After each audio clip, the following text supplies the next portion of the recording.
Hi, my name is David Rowan. I'm a master practitioner and trainer of modern applied psychology, as well as an astrologer, Stonehenge tour guide, musician, and all sorts of other things.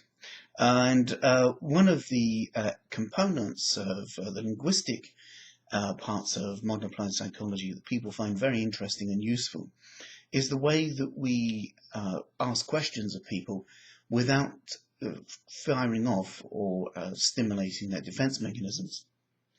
Now, people are often taught that the way to encourage a person to give you information or to directly request information is to ask the question why. And the word why generally tends to elicit a certain type of response. For example, why are you listening to this? Why have you clicked play? Why are you still listening to this? And you'll notice that when somebody asks you those types of questions with the word why at the start of the sentence, it starts to prompt a sense of justifying oneself. Quite invariably, you'll find that when a person is asked why blah blah, that one of the first words of the reply will be the word because.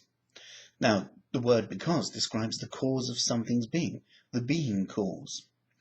And when we justify ourselves, in society, the place of justification is a court of law. And if you're in the dock and people are asking you questions, you feel a bit vulnerable. You're on a back foot. You become defensive. Now, you notice that in nature, attack is the best form of defense. So when a human being becomes defensive, their immediate thing is to begin to counter the attack. And they do that by becoming aggressive.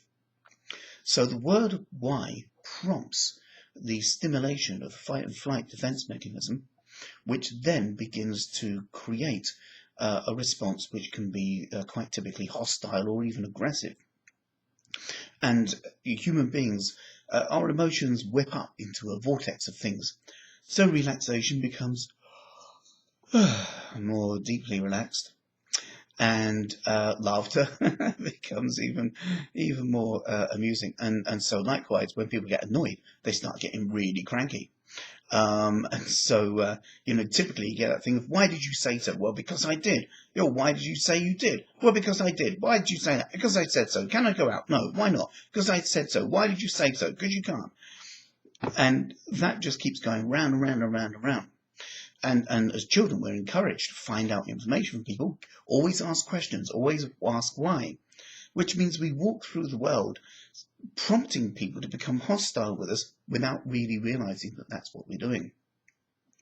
Now, some of the people that I assist in modern applied psychology work are people who have very difficult problems. Sometimes people who are vulnerable as well. So if a person wants to, for example, stop smoking, you'll find that the smoking behaviors will have defense mechanisms built in. If a person's been attacked and they want to learn to trust again, obviously they have a great deal of vulnerability and their defense mechanisms are appropriately packed into their hesitancy and kind of inhibited lifestyle. Even if a person's got something that appears to be innocuous, like a fear of trees. That fear itself will have defense mechanisms bound up with it. In fact, all human behaviors have defense mechanisms built in, largely because the very fact that we're alive from an organism sense means we're successful.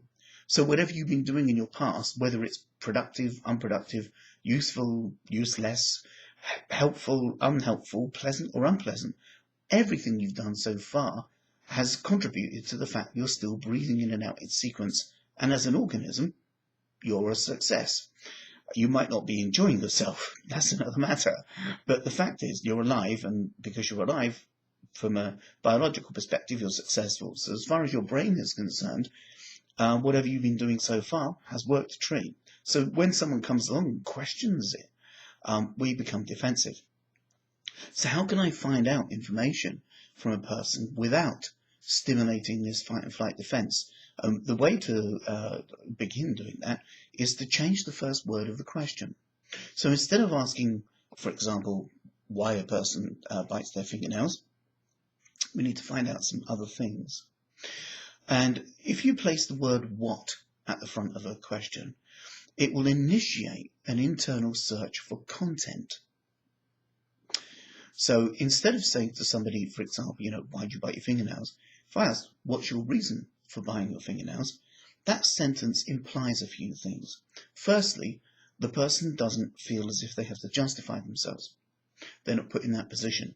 So they will respond to the question from a sense of innate calm, or, their natural state will be the state they continue to remain in rather than moving into hostility. Also, saying what's your reason for implies that there is a reason, and that implies there is a rationale. Now, this means that then I am in the position of the seeker of information, and they are in the position of the holder of information. They are the great wise.